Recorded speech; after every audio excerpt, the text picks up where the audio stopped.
Hey everybody, it's Nate with Sauce Ain't the Boss here again, and today is day number 186 of quitting alcohol. Today I just wanted to talk about what to expect when quitting alcohol. When I used to quit in the past, I kind of didn't give much thought to preparing for it or what was going to happen when I quit drinking alcohol. And I've had enough experience now in the 100 times I've tried to quit, and then this time being just over 6 months in now.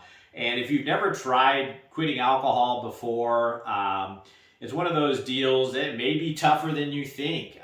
It depends how wrapped up in your alcohol drinking you are, how long you've been doing it, and the reasons you drink and that kind of thing. I think this journey is going to be different for each and every one of us, depending on a lot of different factors. So I guess I can only speak to my experience with it and what I know about it. And it's one of those things that I think preparing yourself before you enter into it's not a bad idea. There's a lot of different ways to do that. One of which is, picking a date that makes sense for you to do, a date where you don't have maybe something coming up for a while that's going to make you want to drink. After the holidays, like January right now, is a good time to quit. There's not much really coming up that might make you want to drink. It's just kind of that slow down time of year, exiting the holidays, that kind of thing. And that helps a lot of people, just picking a time where there's just not a lot going on that's going to make you want to drink. Events, weddings, holidays, those types of things. And then the other thing is just kind of know what you're going to get into. Just understand and know that you're going to have cravings, plain and simple. I don't know of many, if any, people I've ever talked to that said that they didn't have cravings for alcohol at one point or another. I think if you've been drinking for a fairly substantial amount of time, it's only natural that you're going to have cravings. No different than somebody that eats a lot of sweets is going to have cravings for sugar when they try to quit eating sweets, And so just understanding that those are going to happen and being prepared for that can kind of help. What are you going to have in place of the alcohol to deal with maybe some cravings? For me, I didn't want to substitute alcohol for another bad habit like sweets or rich foods that were just going to add on weight. One of my goals in quitting was losing weight at the same time, so it was just not conducive to do that. I know some people that quit drinking, though, and then they start eating a lot of snacks and junk food. And, is that better than drinking alcohol? If alcohol is wrecking your life, probably, yeah. And if that's what you have to do for you, I get it. For me, that wasn't an option that I wanted to do. And I think planning out some drinks that might work for you. I love sparkling water with natural flavors in it. I mean, there's all kinds of brands out there on the market now, but I keep those in my fridge, different flavors, so I have some variety all the time, stocked up and ready to go, so that when I'm craving something to drink, I just reach in the fridge and there it is. If you're having a craving and maybe you drank beer, and the carbonation in some of these sparkling drinks will help to kind of curb that appetite for those things, and those are healthy. I mean, they're 0 calories. And the other thing I drink, some people could argue one way or another caffeine might be bad for you, but I like black coffee. I don't put cream or sugar in it, and I really enjoy black coffee, especially in the mornings. But, even in the evenings, I'll drink a cup or two of coffee, or some people drink tea. Decaffeinated coffee in the evening's an option if you're worried about not being able to fall asleep, but just preparing some go-tos, in place of alcohol. And, if you do have some cravings for something sweet, what are some low-calorie, options, some things that you can go to curb that as well, And just knowing that the first month is going to be the most challenging. I guess that's what I would tell you guys out there too, is that The first month for me was when the cravings were the strongest. I was kind of learning as I go. You got to remember that your hormone levels and your endorphin, dopamine levels, stuff like that, is all kind of out of whack if you've been drinking a significant amount. So all that stuff has to like recalibrate and come back down to normal levels. And so you're going to have bad sleep for a while, and preparing and understanding that's just part of it. That only lasts about a month, and then it gets really good. It gets better sleep than probably what you had when you were drinking. At least it did for me. And then, but yeah, you're going to probably have some mood swings. You're going to be irritable, no different than a smoker quitting cigarettes finds himself irritated. Your go-to vice is now gone. And so when you need that relief or release that you got from your alcohol. You don't have that anymore. So it can make you a little bit edgy, and just be mindful and respectful to the people around you that, you might let them know what you're doing. You don't have to tell them that, you're an alcoholic quitting alcohol, but you can just let them know that you're quitting alcohol for healthy reasons. And, it's going to be a little bit challenging for you. And, that way they're maybe a little prepared if it's your immediate family around you or whatever, and they can kind of help you through it and that kind of thing as well, or at least prepare them in case you have some mood swings or whatever.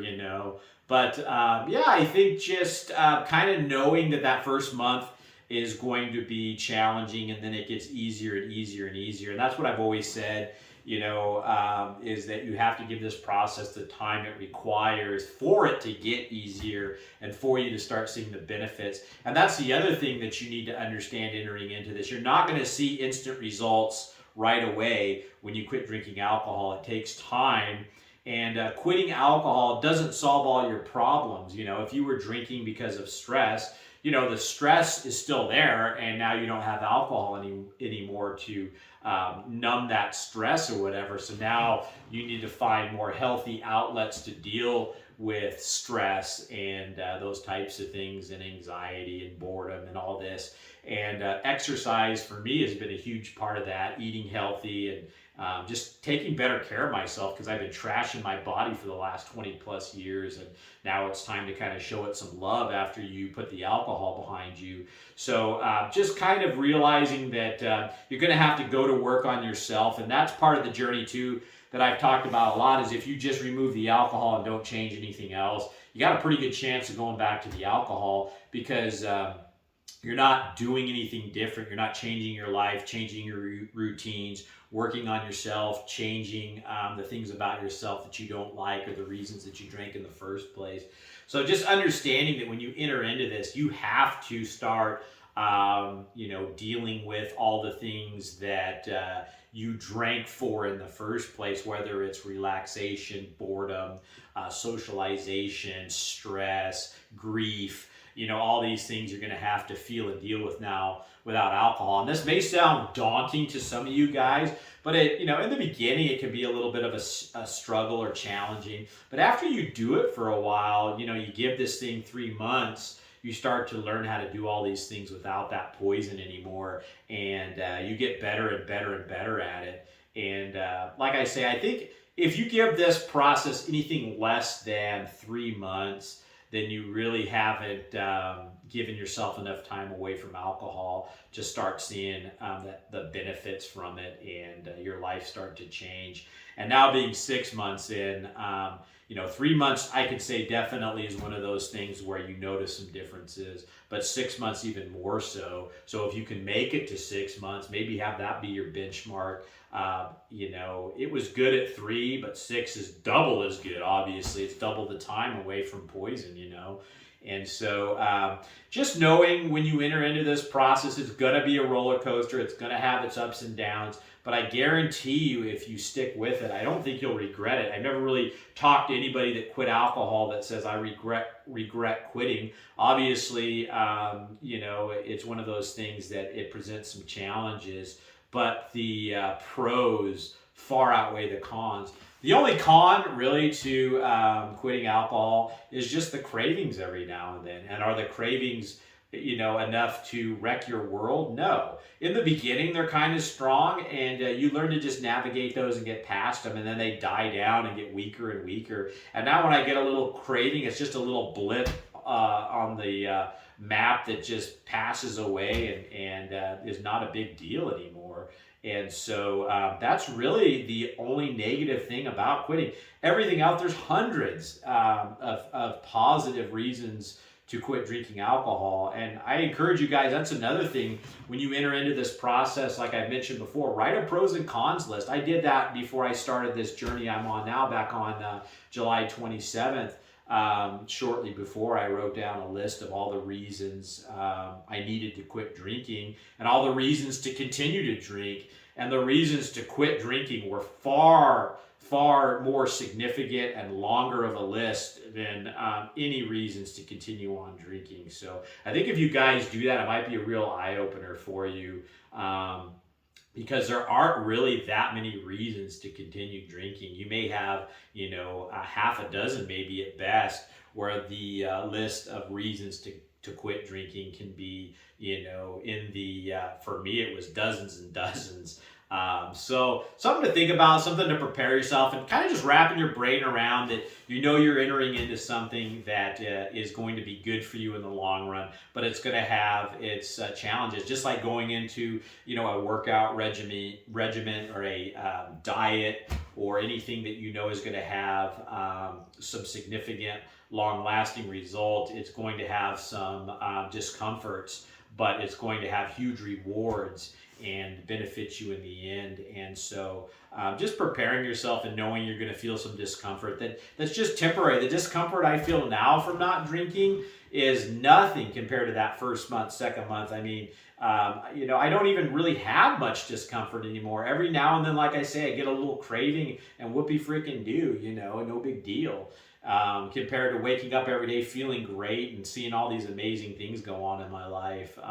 It's not even a comparison, So anyway, that's the topic for today, guys. Just doing a little preparation. Pick a date, write the list of pros and cons, and just kind of know what you're up against. Give it some thought. And watch my videos. I encourage all you guys to go back to day one, see where I was, and jump ahead, skip around, click on the titles that sound like that video might apply to you. Again, I'm going to be doing these videos every day for a full year. This is day 186 today, so we're over a half a year in now of videos to go back and kind of give you some help if you're looking for some motivation, inspiration, or just some tips and tricks on how to quit drinking alcohol. So if you guys are enjoying these videos, please give them a like, subscribe to the channel if you can, and most importantly, remember, sauce ain't the boss. You are.